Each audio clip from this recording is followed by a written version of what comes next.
Hello everyone, कैसे हैं आप सब लोग। Welcome back to ICT virtual classroom Dehradun. मैं निखिल राणा, क्लास 12 का अपना मैथ्स का टॉपिक इंटीग्रेशन उसको कंटिन्यू रखेंगे और आज एक नया टॉपिक लेंगे इंटीग्रेशन के अंदर, जो कि है पार्शियल फ्रैक्शन। और बहुत इंपॉर्टेंट है, क्वेश्चंस पूछे जाते हैं इस टॉपिक से भी।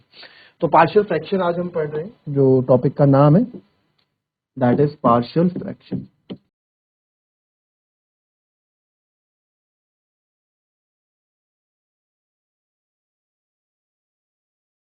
तो पार्शियल फ्रैक्शन जो है, क्या होता है पार्शियल फ्रैक्शन।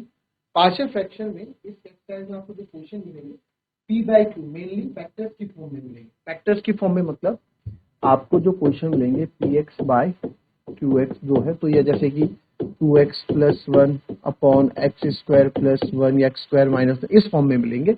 इस तरह के यानी कि एक्सप्रेशन के फॉर्म में आपको यहाँ क्वेश्चन मिलेंगे, फैक्टर्स बनते। If question is improper fraction then first convert into proper fraction. कहने का मतलब क्या है, अगर आपका इफ योर न्यूमरेटर है ना, आपका जो न्यूमरेटर है इज लेस देन डिनोमिनेटर, तो ये क्या होगा, ये आपका प्रॉपर फ्रैक्शन होगा। ये क्या होगा, प्रॉपर फ्रैक्शन होगा। और वहीं अगर आपका जो न्यूमरेटर है, अगर आपका जो न्यूमरेटर है वो डिनोमिनेटर से ज्यादा हो जाता है, तो ये एक इम्प्रॉपर फ्रैक्शन होगा। इसका एग्जांपल आपको दे देते हैं।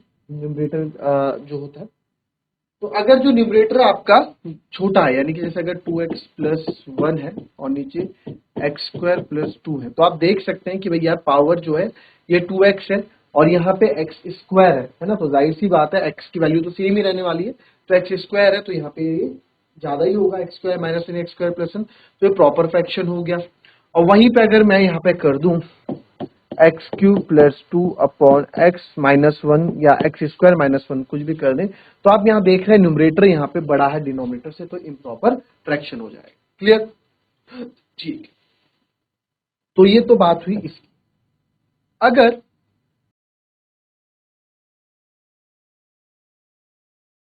प्रॉपर फ्रैक्शन है, अगर हमें सीधा प्रॉपर फ्रैक्शन मिला, तो पार्शियल फ्रैक्शन की मदद से जो हम पढ़ रहे हैं अभी, पार्शियल फ्रैक्शन या पार्शियल फंक्शन जो भी आप बोले, पार्शियल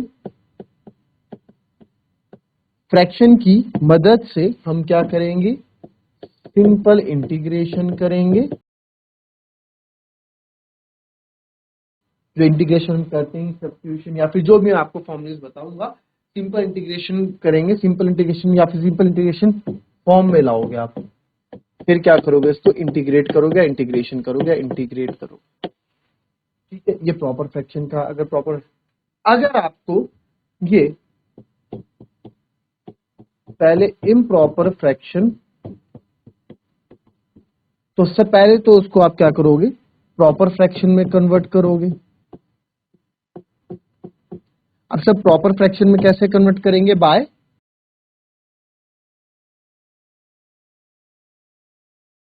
लॉन्ग डिवीजन मेथड है ना, जो 9th क्लास हमने पढ़ा है। फिर बाकी का तो आपका सेम वही रहेगा, सिंपल इंटीग्रेशन फॉर्म में लाएंगे और फिर इसको इंटीग्रेट करें। चलो, अब proper various kind of rational fraction होंगे। अब ये फॉर्म में कुछ फॉर्मुलेस की फॉर्म में लिख देता हूं, जो हमारे लिए काम यहाँ पे आएंगे। ठीक है, तो यह मानो आप, ये है यहाँ पे फॉर्म ऑफ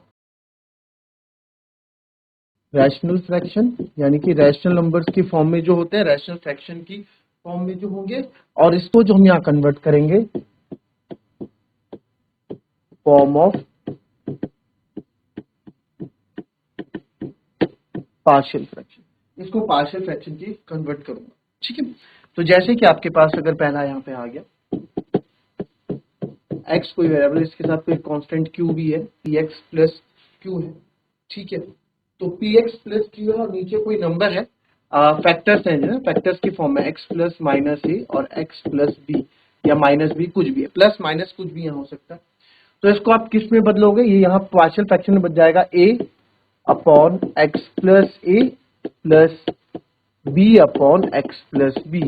अब ये चाहे प्लस माइनस हो, कुछ भी हो, ठीक है, प्लस हो माइनस हो, दोनों पे काम करे, ठीक है।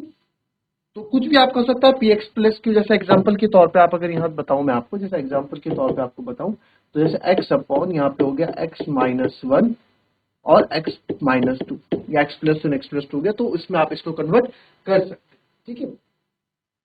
फिर आपके पास कोई और पी एक्स प्लस क्यू की दूसरी फॉर्म है, यानी कि पी एक्स प्लस क्यू पूरा एक एक्सप्रेशन में आपको बता रहा हूं यहाँ पे कि कुछ भी हो सकता है ना, ठीक है।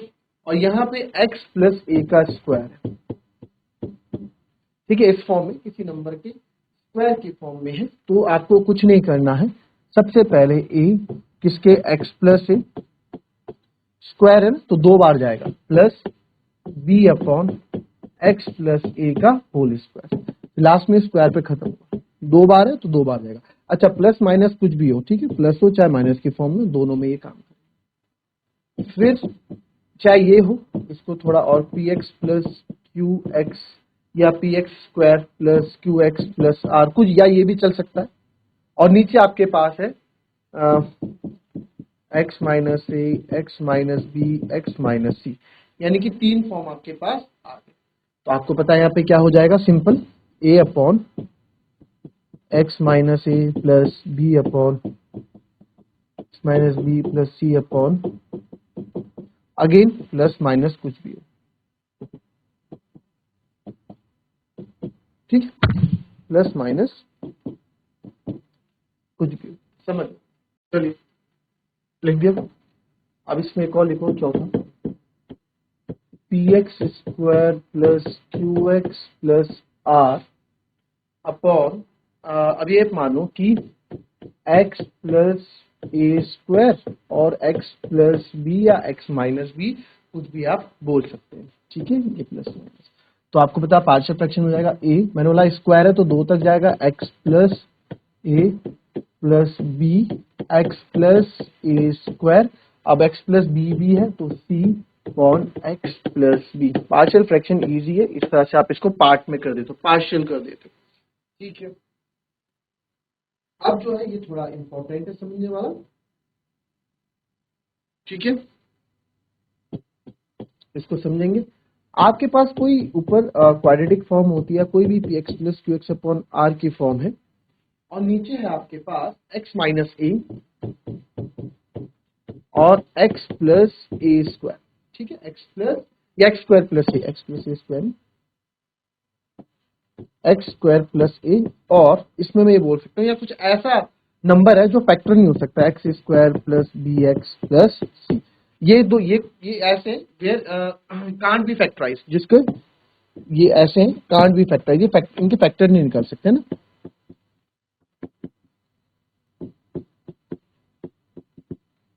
Can't be factorise. अगर ये फैक्टराइज नहीं हो सकते तो ये किस फॉर्म में आएगा, ये आएगा आपका, इसको लिखेंगे,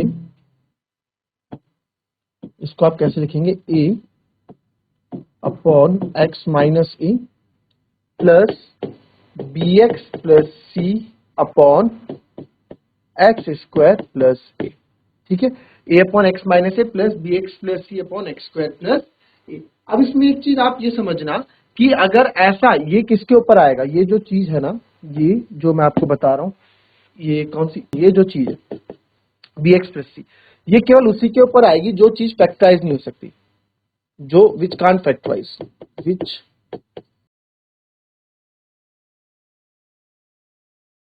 ठीक है, numerator of which can't factorize, उसका न्यूमरेटर बनेगा जो फैक्टराइज नहीं हो सकता, ठीक है। जैसे इसका वाइस वर्सा आप ये समझो, अगर ये यही होता p x square plus Q x plus r होता, एक्स स्क्वायर प्लस ए और एक्स माइनस ए होता, तो यहाँ पे ना अब आपका जो ये बी एक्स प्लस सी है, ये आता ए एक्स प्लस बी की फॉर्म में, ए एक्स प्लस बी की फॉर्म में आता, क्यों, क्योंकि एक्स स्क्वायर प्लस ए आपका फैक्टराइज नहीं हो सकता, और प्लस आपका बी अपॉन एक्स माइनस ए आ जाता। आई बात समझ में, तो ये चीज आपको थोड़ा यहाँ पे ध्यान रखें, फिर कॉपी कॉपी करो उसको। क्वेश्चन आ गया, फाइन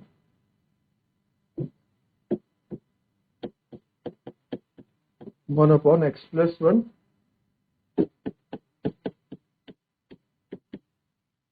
x+2।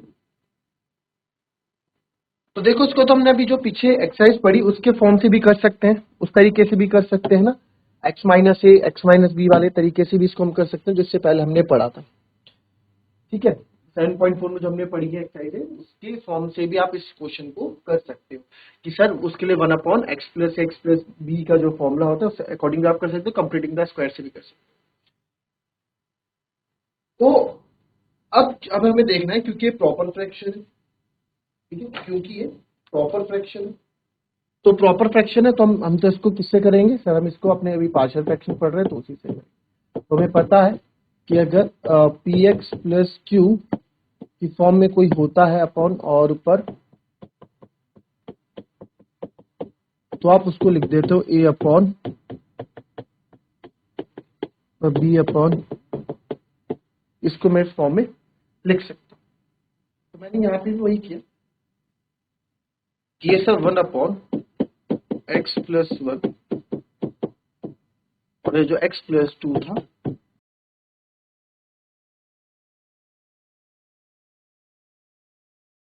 अब यहां से मैं ए और बी की वैल्यू निकालूंगा। ए और बी की वैल्यू मेरे को यहाँ से चाहिए होगी, और चाहे ए और बी की वैल्यू आप नहा भी निकालो, चाहे ए और बी की वैल्यू आप बाद में निकालो, जैसे भी आपको सही लगे आप कैसे भी कर सकते हो। ठीक है, आप इसको कैसे भी लिख सकते हो, ए और बी की वैल्यू आप बाद में भी निकाल सकते हो, अभी निकालना चाहो तो अभी भी निकाल सकते हो। ठीक है, कैसे भी आप इसको निकाल सकते हो। तो यानी कि इसकी जगह मैं ये लिखूंगा a/x+1 b/x+2। तो यहाँ पे कर देते हैं स्टार्ट।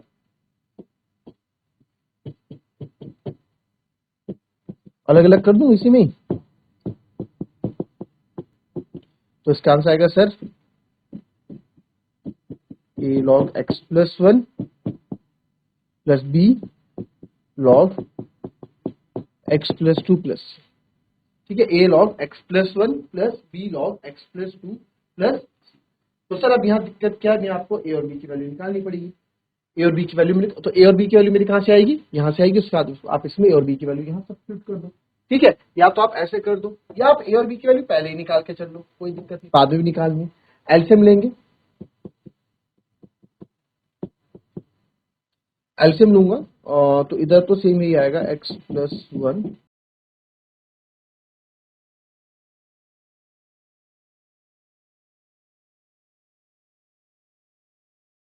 ए के साथ x+2। तो आप देखें x+1 x+2 आपका कट गया, तो आपका यहाँ बचा भी हिट एंड ट्रायल मेथड से हम करेंगे 1 = a x+2 plus b x+1। अगर मुझे a की वैल्यू चाहिए तो x की वैल्यू क्या होनी चाहिए, -2 होनी चाहिए, तभी b की वैल्यू चाहिए तो a को 0 करना पड़ेगा, पुट x = -2 रख दूंगा, तो 1a -2 प्लस 2, ये तो 0 हो गया, प्लस b की जगह -2 प्लस 1, तो 1 = ये आ गया -b, यही तो आएगा, -2 प्लस 1 -1 तो b की वैल्यू क्या आ गई मेरी, -1 आ गई। b मेरा -1 आ गया, तो अब यहाँ पे पुट सेकंड के लिए x = आप -1 रखो, जिससे आपका b 0 हो जाएगा। a -1 प्लस 2 प्लस b तो आपका 0 हो गया, तो a आपका 2 और 1 जा 1, तो a कितना आ गया आपका 1 आ गया। तो जो हमने पहले आंसर निकाला था उसमें भी ए और बी की वैल्यू डायरेक्ट कर दो, आप तब भी कर सकते हैं। ए और बी आपने यहाँ निकाल दिया, अब यहाँ पे डायरेक्ट आप क्या कर दो, यही ये तो क्वेश्चन तो यही हो जाएगा, तो यहाँ बता देता हूँ मैं। अब आपको क्या करना है, सर हमें जो दिया था 1/x+1 x+2 dx जो आपने दिया था, इसकी जगह मैं क्या लिख रहा हूँ, इसके मैं लिख रहा हूँ a/x पार्शियल फ्रैक्शन की मदद से a/x+1 plus b/x+2 dx। Next step में आप क्या कर दोगे, अलग अलग कर दोगे इसको, +1 dx प्लस, ठीक है, तो ये जाएगा a log, a की जगह क्या है मेरा 1 है, तो 1 ऐसे आएगा log x+1, b की जगह -1 है, -1 यानी log x+2 plus c is answer. -1 आप हटा दो, केवल माइनस भी लिखोगे तो भी काम चलेगा। इस तरह से पार्शियल फ्रैक्शन के क्वेश्चन आप करते हैं। ठीक है, तो अभी इंट्रोडक्शन है, बेसिक क्वेश्चन।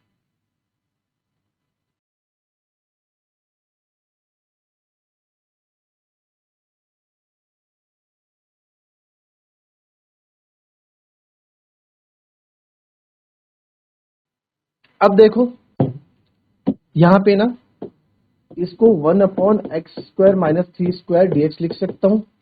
अब आपने फॉर्मूला पढ़ा था इससे पहले 1/x² - a² dx अगर होगा तो सर वो किस में चेंज हो जाता है, किस में चेंज हो जाता है 1/2a। अब फॉर्मूला याद करना पड़ेगा इसके लिए 1/2a log x - a/x + a + c, correct.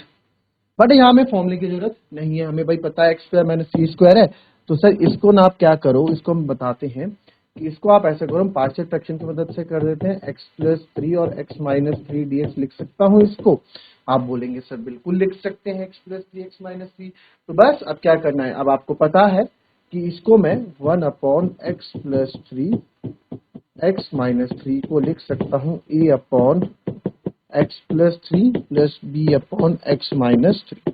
LCM ले लेंगे और a और b की वैल्यू निकालने के लिए, तो यहाँ आ जाएगा x + 3 x - 3। आप इससे भी कर सकते हैं, जिसको फॉर्मूला याद है वो डायरेक्ट इससे भी कर सकता है ना। ये तो हमने इससे पहले वाली एक्सरसाइज में पढ़ा था 7.4 में। a x - 3 + b x + 3 1/x + 3 और x - 3। तो यहां से ये आपका कैंसिल आउट हो गया, ये आपका कैंसिल आउट हो गया, तो ऊपर बचा 1 = a x - 3 + b। तो आपको पता है एक बार x को 3 रख लो, पुट x = 3, पुट x = 3 करूंगा तो a ये 0 हो जाएगा प्लस b 6 हो जाएगा। तो b आपका हो जाएगा 1/6। नेक्स्ट में करूंगा पुट x = -3 करूंगा तो 1 = a x² -3 - 3 प्लस b, तो आपका हो जाएगा 0। तो ये हो गया 1 = -6 से, तो a की वैल्यू आ गई आपकी -1/6। ठीक है, तो अब a b की वैल्यू आपको मिल गई, आपको इसको कैलकुलेट करना है। तो आप इसको लिखोगे, अब 1/इसकी जगह 1/ और x - 3 dx की जगह जो मैं लिख रहा हूं, मैं लिखूंगा सर इसको a/x + 3 + b/x - 3 dx। तो इसको अलग अलग लिख सकता हूं a/t dx + b/1/।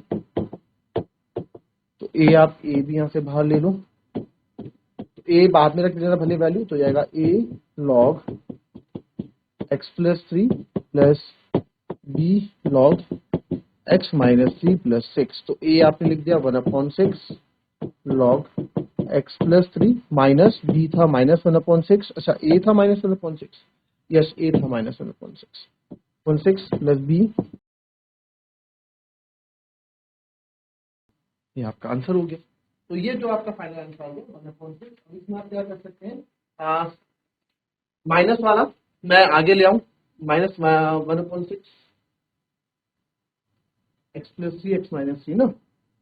हाँ ठीक तो है, ठीक है ये हो गया। बट अगर बुक के साथ आंसर मैच करूं, मैं बुक के साथ मुझे आंसर मैच करना है, तो उन्होंने क्या किया 1/6 log प्लस वाला पहले ले लिया -1/6 log x, हाँ -3 और +3 +3। और यहाँ से क्या किया 1/6 कॉमन ले लिया, अंदर बचेगा log x - 3 minus log x + 3 +c। अब आपको पता है लॉग की एक प्रॉपर्टी होती है जब माइनस में होता है, तो ये हो गया आपका x - 3/। ये भी सही है, तो उन्होंने थोड़ा आगे एडवांस इसको और सॉल्व किया, तो आंसर ऐसे आ रहा है। ठीक है, इसको आंसर हमारा इस तरह से मैच हो रहा है। तो ये भी करोगे तो भी नंबर मिलेंगे, ठीक है, यहाँ तक मैच करोगे तो भी नंबर। तो दैट्स ऑल फॉर टुडे। कल पार्शियल फ्रैक्शन को और आगे कंटिन्यू करेंगे। तो अभी बेसिक से क्वेश्चन से इस पे आप प्रैक्टिस करें और इनके फॉर्मुलेस पे एक बार नजर डालें, ताकि कल हम जब नेक्स्ट क्लास में क्वेश्चंस करें तो आप बिल्कुल स्मूथली सारे क्वेश्चंस हो जाए। So that's all for today. मिलते हैं आपसे अपनी कल की नेक्स्ट क्लास में, तब तक के लिए be happy, be healthy and be safe. Thank you and have a nice day.